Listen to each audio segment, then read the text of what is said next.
घने जंगलों, मिट्टी की पगडंडियों और छोटे-छोटे खेतों से घिरे एक शांत गांव में लोग सादगी से अपना जीवन बिताते थे।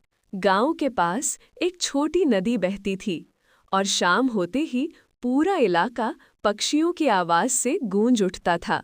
उसी गांव में गोपाल नाम का एक छोटा लड़का अपनी बूढ़ी दादी के साथ रहता था। गोपाल बहुत शरारती लेकिन दिल का साफ बच्चा था। उसे जंगल में घूमना और नदी किनारे खेलना बहुत पसंद था। उसकी दादी हमेशा उसे जंगल में ज्यादा दूर न जाने की सलाह देती थीं।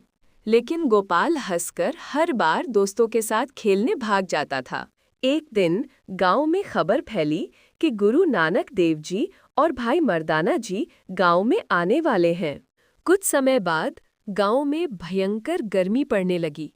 तेज धूप की वजह से खेत सूखने लगे और पूरे गांव के लोग चिंता में डूब गए। उधर गोपाल अपने दोस्तों के साथ जंगल की ओर खेलने निकल गया।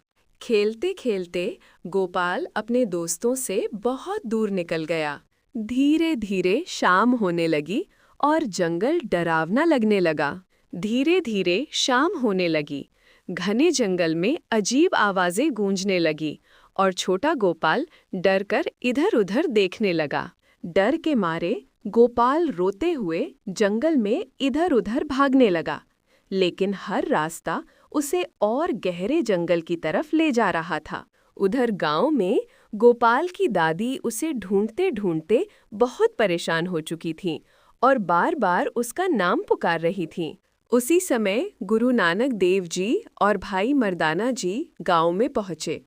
गांव वालों के चेहरे पर उम्मीद दिखाई देने लगी। गांव वालों ने गुरुजी को बताया कि एक छोटा बच्चा जंगल में रास्ता भटक गया है।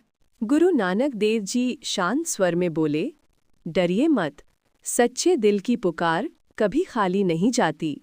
इसके बाद गुरु नानक देव जी और भाई मर्दाना जी बिना देर किए जंगल की ओर चल पड़े। उधर गोपाल घने जंगल में एक बड़े पेड़ के नीचे बैठकर रो रहा था। उसे समझ नहीं आ रहा था कि अब घर वापस कैसे जाए।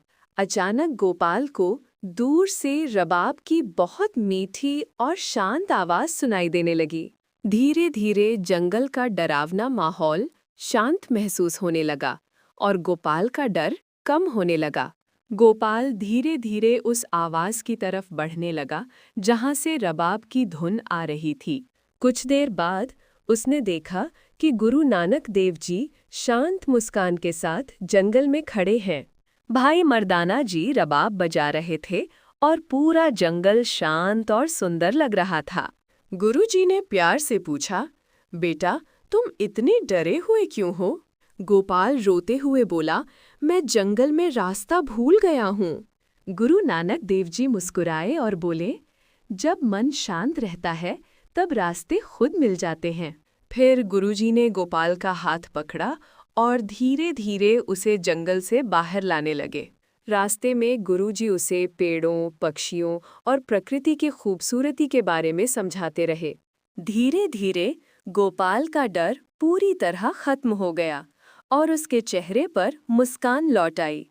जब वे गांव पहुंचे तो गोपाल की दादी दौड़कर उसे गले लगाने लगी।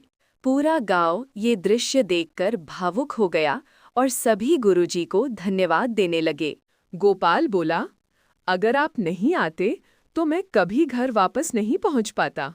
गुरु नानक देव जी मुस्कुराए और बोले, जो दूसरों की मदद करता है वाहे गुरु उसकी राह आसान कर देते हैं।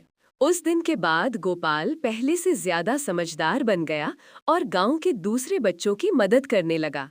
अगर आपको ये प्यारी कहानी पसंद आई हो तो वीडियो को लाइक करें, शेयर करें और ऐसी ही मज़ेदार कहानियाँ देखने के लिए हमारे channel Moral Tales by Nitin को सब्सक्राइब करना मत भूलिए।